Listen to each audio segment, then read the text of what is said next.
It's time for the Way of the Master Radio with Kirk Cameron, Ray Comfort, and Todd Frio. Yes, indeedy, there is a problem in evangelical Christianity. That's a bad thing. The good news is there are some folks called the emergents who have identified the problem. The problem being there seems to be no application of the stuff that's taught in the Bible. It seems to be a rather disconnected sort of faith. Bottom line, there appear to be hypocrites. And to that, and to all the emergent folks, I say, amen. This is Way of the Master Radio. The question then becomes, what do we do now that we've diagnosed the problem? There seems to be people who profess a faith in Jesus Christ, but they do not possess that faith. They are not living it. We agree with the emergents. That is absolutely pervasive, and it is a huge problem. How we go about fixing that is another thing altogether. We are very happy and, frankly, a little surprised. Joining us on the telephone today is Doug Pagitt. You maybe are familiar with the person's name. He is one of the leaders. I'm not sure he'd be nuts about that title, but he's definitely one of the higher-profile emergent fellows. He's the pastor at Solomon's Porch. You can visit the website, solomonsporch.com. You can also visit their website. It's emergentvillage.com, and he's with us on the telephone today. Doug Pagitt, we're very grateful that you're coming on the show today. Thank you very much.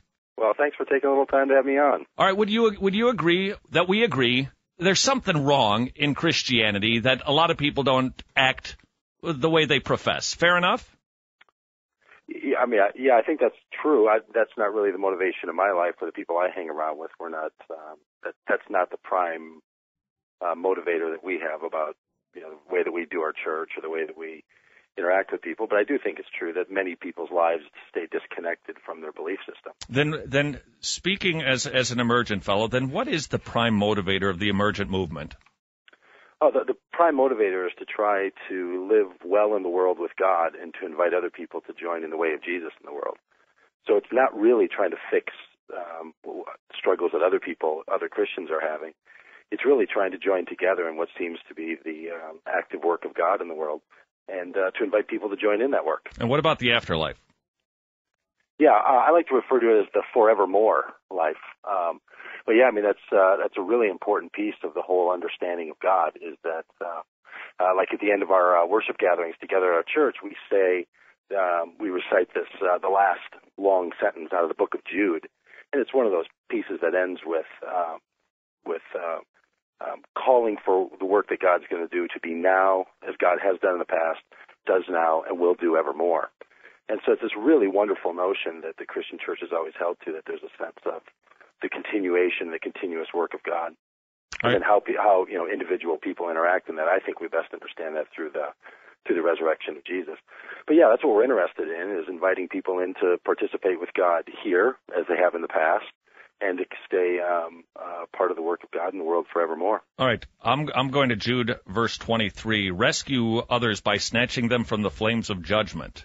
Yeah, it's helpful, isn't it? Yeah. Do you think that there's an eternal damnation for people who are not Christians? Yeah, well, I think there's all kinds of. The damnation would sort of be that there's parts of the life and creation that seem to be counter to what God is doing, and those are the things that are eliminated and removed and done away with. And so I think that's what damnation is. And so there's people who want to live out that kind of, they want to have that good judgment, the judgment of God in their life. Judgment in a biblical sense, Doug, meaning that God remakes the world. Doug, hold on a second. I have no idea what you just said. Here's what I think hell is. Eternal damnation. God sends lawbreakers to a place where there's weeping, there's gnashing of teeth, a lake of sulfur, the worm never dies, eternal conscious torment. Agree or disagree? Disagree. What do you think hell is? I think hell is disconnection and disintegration with God.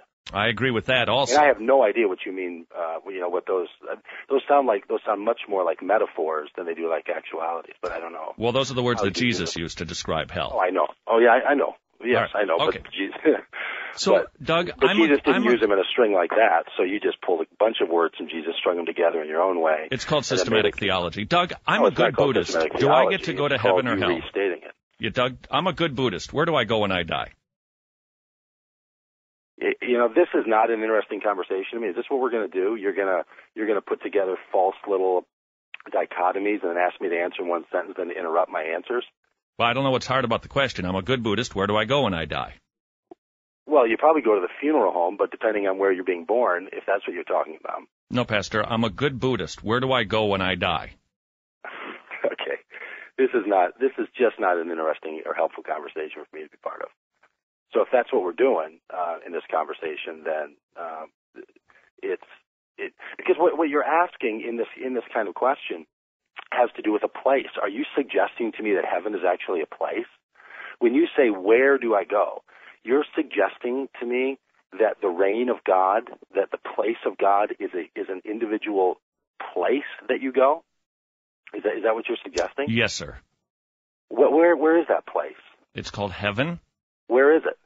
We don't know where it is exactly right now. now. Then why would you ask a question, where do I go? Just because I don't know where it is doesn't mean it doesn't exist. Besides, then why would you ask where? This is the core of Christianity. This is no-brainer land, sir. It is not no-brainer land. It's sure a non-sequitur. I'm a good Muslim. Where do you think I go, Pastor?